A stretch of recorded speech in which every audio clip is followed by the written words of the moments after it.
আসসালামু আলাইকুম রহমতুল্লাহ। ওহে বোকা মানুষ, তোমার জন্য পরকালে বড় সুসংবাদ রয়েছে। তাই তুমি এই দুনিয়ার সামান্যতম সম্পদ পেয়ে ওই সুসংবাদের কথা ভুলে যেও না।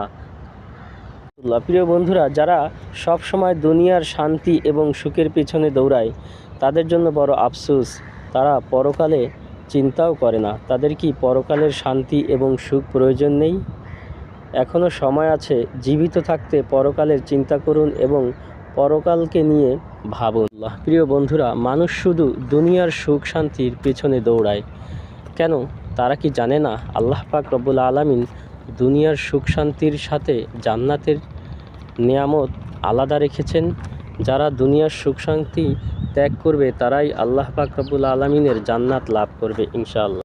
আসসালামু আলাইকুম রহমতুল্লাহ। প্রিয় বন্ধুরা, মাদ্রাসায় গরিবের সন্তান বেশি পাওয়া যায় এবং ধনীদের সন্তান কম পাওয়া যায়, কিন্তু বৃদ্ধাশ্রমে সেখানে গরিবের মা বাবা কম পাওয়া যায় এবং ধনীদের মা বাবা বেশি পাওয়া যায়। এটার পার্থক্য কোথায়? যদি কেউ বুঝতে পারেন তাহলে কমেন্ট বক্সে সুন্দর গঠনমূলক কমেন্ট করে জানিয়ে যাবেন প্লিজ, এবং ভিডিওটি সবার কাছে শেয়ার করে দেবেন।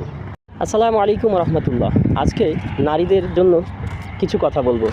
ওহে নারী, তুমি বিবাহের আগে এমন পুরুষকে নির্বাচন করুন যেই পুরুষ নেশা করে না এবং আল্লাহর বিরুদ্ধে চলে না, আল্লাহর হুকুম না মেনে এদিক সেদিক চলাফেরা করে না। এমন পুরুষদেরকেই তোমরা সিলেক্ট করো, তাহলেই তোমার জীবন ধন্য হবে এবং তোমার সংসার জীবন সুখীময় হবে। তাই বিবাহের আগে পুরুষ নির্বাচন করুন, সৎ এবং চরিত্রবান এমন পুরুষকেই নির্বাচন করা উচিত।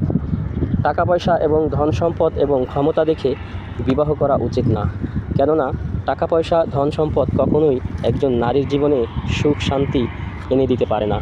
একমাত্র আল্লাহর রহমত এবং ভালো পুরুষই একজন নারীর জীবনে সুখ শান্তি বয়ে আনতে পারে। তাই ভালো পুরুষ সিলেক্ট করুন, আপনার জীবনকে সুন্দরময় করে তুলুন ইনশাআল্লাহ। আসসালামু আলাইকুম রহমতুল্লাহ। প্রিয় বন্ধুরা, ওই নারীর প্রতি বড় আফসোস যে নারী টাকার লোভে পুরুষের আসক্ত হয় এবং পুরুষের প্রেমে পড়ে, কিন্তু তার সততা দেখে পুরুষের আসক্ত হয় না। ওই নারীর প্রতি বড় আফসোস।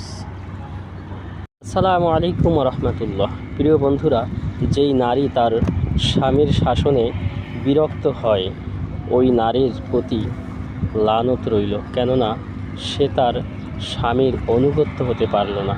আর স্বামীর অনুগত্য না হতে পারলে আল্লাহ পাক রব্বুল আলামিন তাকে কি করে জান্নাত দিবেন? কেননা একজন নারীর জন্য বড় অভিভাবক হলো তার স্বামী। তাই প্রত্যেকটা স্ত্রীর স্বামীর প্রতি আনুগত্য হওয়া উচিত এবং তার প্রতি ভালোবাসা, শ্রদ্ধা, সম্মান দেখানো উচিত। আসসালামু আলাইকুম রহমতুল্লাহ। প্রিয় বন্ধুরা, আমাদের মাঝে অনেকেই রয়েছে ডান পা দিয়ে টয়লেটে ঢুকেন, তাই তাদের প্রতি অনুরোধ রইল বাম পা দিয়ে টয়লেটে ঢুকবেন এবং দোয়া পরে টয়লেটে ঢুকবেন। আসসালামু আলাইকুম রহমতুল্লাহ। প্রিয় বন্ধুরা, মানুষ ধন সম্পদ টাকা পয়সার জন্য যতটা আকৃষ্ট হয়ে থাকে, অতটা আকৃষ্ট যদি ইবাদতের প্রতি হতো তাহলে আল্লাহ পাক রব্বুল আলামিন তাকে অনেক মর্যাদা এবং অনেক সম্পদের অধিকারী করতেন। সুবহানাল্লাহ। আসসালামু আলাইকুম রহমতুল্লাহ। পৃথিবীতে সবচেয়ে বড় চাকরি হলো নামাজ, আর তার বেতন হলো জান্নাত। যে ব্যক্তি বুঝবে সে একসময় অনেক দামি হয়ে যাবে, আর যে বুঝবে না সে হলো বড় বোকা, তার জন্য বড় আফসোস রইল। আসসালামু আলাইকুম রহমতুল্লাহ। প্রিয় বন্ধুরা, প্রতিটা মানুষের জীবনেই সুখ দুঃখ রয়েছে। তাই যখন আমরা সুখে থাকব তখন আল্লাহর দরবারে ফরিয়াদ করব, হে আল্লাহ, আমার এই সুখ নষ্ট করে দুঃখে পরিণত করিও না। আসসালামু আলাইকুম রহমতুল্লাহ। প্রিয় বন্ধুরা, এই পৃথিবীতে আমরা ক্ষণিকের জন্য এসেছি, তাই কবরকে ভয় করুন। হায় রে কবর, একদিন কবরেই আমাদেরকে চলে যেতে হবে। তাই সবসময় কবরের ভয় এবং আযাবের কথা স্মরণ করুন। প্রিয় বন্ধুরা, কোনো মানুষের ভালো পরিচয় যখন ফুটে ওঠে তখন ওই মানুষের পেছনে মানুষ ছোটা শুরু করে, কেননা ভালো মানুষের পরিচয় মানুষ তাকে চিনতে পারে। তাই ভালো মানুষ হওয়ার চেষ্টা করুন, ইনশাআল্লাহ একদিন আপনার পেছনেও মানুষ ছুটবে। আসসালামু আলাইকুম রহমতুল্লাহ। প্রিয় বন্ধুরা, কোনো ব্যক্তির ভালো পরিচয় যখন ফুটে ওঠে তখন তার পেছনে মানুষ ছোটা শুরু করে, তখন তার পেছনে মানুষ ছোটে। আসসালাম।